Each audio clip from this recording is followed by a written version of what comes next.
मैं अपने डैड के सूटकेस को अंदर से अनज़िप करके चुपचाप बाहर निकला। वो अपनी पीठ मेरी तरफ किए हुए थे और उन्होंने बिल्कुल आइडिया नहीं था कि मैं वहाँ हूँ। 12 घंटे पहले डैड ने मुझे और मॉम को बोला था कि वो कुछ दिन के लिए वर्क ट्रिप पर जा रहे हैं, लेकिन उनकी आवाज़ कुछ अजीब लग रही थी। इसीलिए जब डैड सो रहे थे, मैं चुपके से उनके सूटकेस के अंदर घुस गया और पूरी रात वहीं चुप कर रहा, ताकि पता लगे सकूँ कि वो एक्चुअली क्या करने वाले। डैड ने मेरे अंदर होने के बावजूद सूटकेस को कहीं रख दिया, फिर वेट ज़्यादा होने पर ग्रंट किया और वहाँ से चले गए। मैं सूटकेस से बाहर निकला और जैसे ही मेरे पैर ज़मीन पर पड़े, मेरी आंखें फट गई। मैं एक केबिन में था और तब मुझे रियलाइज़ हुआ कि मैं क्रूज़ शिप पर था।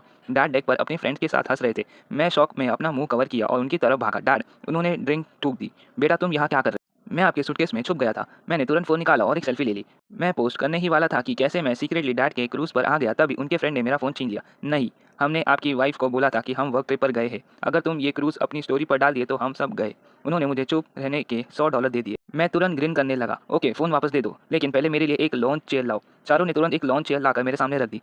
अब मुझे फ़ैन करो।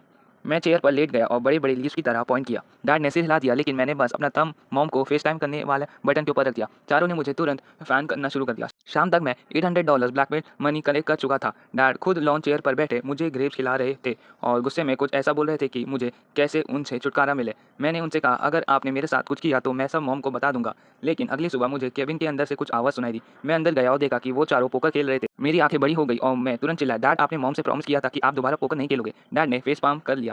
मैं रियल मनी के लिए नहीं खेल रहा बेटा। लेकिन तब तक मैं फ़ोटो खींच चुका था। मुझे $750 और अपनी कार की कीज़ दो। घर पहुँचने के बाद मुझे आपकी कार चाहिए, वरना मैं ये फ़ोटो मॉम को दिखा दूँगा और बोलूँगा कि आप पैसे के लिए पोकर खेल रहे थे। मैंने उनके फ़ोटोज़ दिखाए जो बिल्कुल रियल गैम्बलिंग जैसे लग रहे थे। डैड गुस्से में खड़े हुए और टेबल पर हाथ पटक दिए, लेकिन तभी शिप का हॉर्न बज गया। First stop. डैड का फेस सडनली खिल गया। एक्चुअली बेटा, मेरे साथ चलो। मैं कन्फ्यूज़ होके उनके पीछे डेक पर गया, जहाँ लोग शिप से उतर रहे थे। डैड ने पायर पर एक एंटीक स्टोर की तरफ पॉइंट किया। क्या तुम हम सब के लिए एक ब्लू और एक व्हाइट शेलफिश ला सकते हो? अगर तुम ये कर दोगे तो मैं तुम्हें टोटल $1000 दूँगा। मैं उनकी तरफ देखा और चिल्लाया, हेल या मैं कर सकता हूँ। मैं एंटीक स्टोर के अंदर भागा और 15 मिनट बाद 8 शेलफिश लेकर बाहर निकला, अपने $1000 के लिए रेडी। लेकिन तभी मेरी आंखें फट गई। क्रूज शिप ऑलरेडी सेल कर चुका था। डैड और उसके फ्रेंड डेक से मुझे वेव करते हुए ग्रीन कर रहे थे। वो मुझे टिम्बुक्टू में छोड़कर जा रहे थे और मेरे पास वापस जाने का कोई वे नहीं था।